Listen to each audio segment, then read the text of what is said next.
be your lover, lover. Wanna be your lover.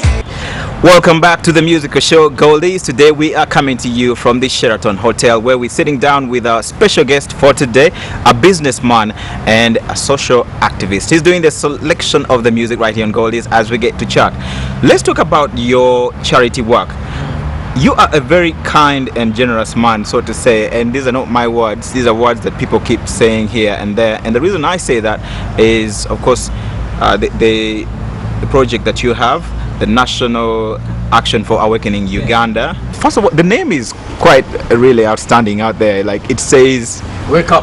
Yes, it's a wake up call. Anyway, personally, we have an obligation to live a better Uganda than the one we inherited, and no one is going to do that for us. It has to be us. There are many things that are taking place in Uganda which I'm not comfortable with. Look at the roads, look at the hospitals, the schools. Everything is dead in this country. So we started this campaign last year in 2012. Luckily enough, National Action for Awakening Uganda, all Simuka Uganda in Uganda, it has become a household brand.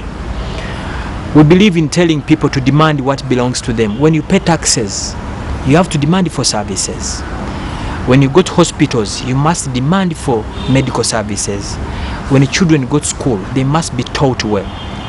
That's what we do in National Action for Awakening Uganda. Basically, we put the leaders at task.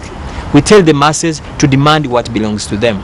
Because every time you pay taxes, you have to be served. Unfortunately, Ugandans don't know that when you pay taxes, the government of Uganda must serve you. We are their boss. Actually, I always tell people, these guys in URA, they're supposed even to come to my house and cook for me. Because of the taxes I pay. Yes, they're supposed to fix the roads and hospitals and schools. Yes. Every time when you load a liter of petrol, Uganda Revenue Authority takes 850 shillings every liter. So you, the viewers of WBS, last year, how many liters did you consume? That's why we in National Action for Awakening Uganda, we are telling Ugandans to stand up and be counted. And demand for service every single day. But no one comes out to explain. Now I hear, Umeme, the tariffs are going up. You Ugandans are seated. Actually, Ugandans, I call them the silent complainers. They complain silently. They don't come out to be counted. That's why we started it, and I can tell you, freedom is coming. Ugandans are waking up to demand what belongs to them. Okay. No matter who you are an LOC 5 chairman, LOC 3, a member of parliament, the president of Uganda, you must serve the people of Uganda, not serving yourself. That's what we're doing. I was reading about the girl that you adopted, Aisha. She's finally made it, after a long struggle. Talk to us about how does it make you feel? When I look at Nabukela, I see my own daughter. I remember the first time we met Nabukela in Masaka. We were in Masaka with my daughter. I said, my God, can this happen on this planet? She was totally burnt. 80% of her body was burnt. And I said, the best present we can give God is to help this young girl from 2006 up to today. And I can tell you, there's nothing so special within Nabukela. We're back with you on Goldies, the musical show that takes you back in time to play you classic music videos. Just before there, we had Lucky Dube's amazing song, Taxi Man. The man was gunned down way back in 2007 in Rosettenville, a town that I stayed in briefly back in South Africa, back in the day.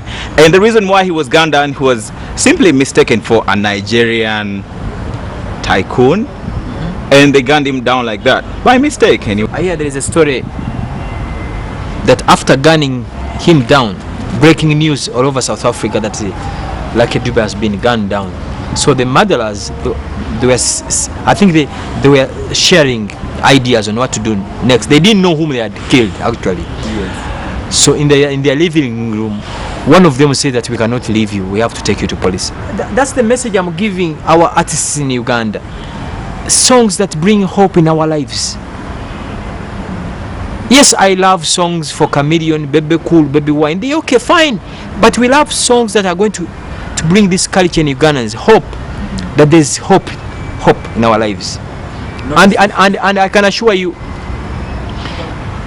those guys in South Africa, the Lucky Dubes, the Chaka Chakas, the Brenda Fancies, did a lot in the liberation of South Africa. And in Uganda it can happen. The moment they switch, telling Ugandans to demand what belongs to them. No matter who is in the state house, we need service delivery. Of course, your projects and everything. Some people come out to say that, why do you speak with so much aggressiveness, like so much force, like you have some backup on the side, like you're not scared to say whatever is on your mind? Even if you decide to keep quiet, if it's time for you to die, they will kill you. I speak because I love this country. I cannot change my history. I have the capacity to leave this Uganda and live in the US, in Germany, but I have relatives in Uganda. I love Uganda, and I told you we must live a better Uganda. But what I see in this country now, look at the schools. I hear Nakasero primary school, they are selling it off. You are getting me? Unless you don't have children. But if you have children in this country, you must be bitter. And when you see someone smiling in Uganda now, there are two classes. There's someone who doesn't know what's going on. Sympathize with him because he doesn't know. There's another group. There's someone who is mentally unstable. Then sympathize with him. But if you are stable and you are smiling in this country now, we should take you to the new pope. Tell me one functioning institution in Uganda. One. Everything is dead. Everything is dead. In Uganda, you visit someone owning a house worth over 2 billion. But the road leading you to his home, it's as if you are going to a farm in Nyabushozi. You are getting me? And you are telling me this country is okay. That's why I'm very bitter. And I can tell you, as long as I'm still alive, I'm going to speak. No one will stop me. And even if, by the way, I receive phone calls threatening me, I'm a messenger. It's like a radio. It's like a WBS breaking news that your dad is dead. Do you kick WBS, the TV? Yeah? I'm telling you what's happening on the ground. Go out and find out. 83% of the youth in Uganda have no jobs. 83%. That's why the crime rate is high. That's why people drink from morning up to sunset. They have no jobs. Okay, let's keep the show going. What next do you have for us on the program? You know, when I speak about Uganda, sometimes I tend even... You get so emotional. And so there is a song by Arakedi, I believe. That song was sung during the Obama elections in the US. Obama, 2008, I remember, I would wake up at night to pray for Barack Obama to become a US president with my daughter. And I remember my workmates would say, Frank is mentally unstable. Can a black man be a US president? Now who is in the White House? For the second time? When you believe, there is nothing impossible. I can tell you. When you believe big, God will provide you the best. There are 4 things that I've seen in my life that have changed me. 1, the release of Nelson Mandela. Mandela spent 27 years in prison. He was released. He was the first black South African president. 1989, the Berlin Wall. It was impossible. No one thought that East German and West German, that Berlin Wall would be put down. 2008, Barack Obama, the first black US president. So there is no limit now. I always tell my daughter that there is no excuses anymore. You can be what you want to be as long as you believe. The last one, I saw Gaddafi. Gaddafi would fly to Entebbe with 7 planes. And now before he lands, no plane was allowed to land in Entebbe. And now when he leaves, no plane was allowed to leave Entebbe. Gaddafi. And I saw Gaddafi being killed by an 18-year-old boy. So to me it sends a clear message that there is nothing impossible as long as people believe. And nothing will come into your life unless you participate in it. Unfortunately, Ugandans believe the change they want, the freedom they want in their lives, someone must deliver it in their bedrooms or in their sitting rooms. So there is nothing impossible. That's why I want that song, I Believe.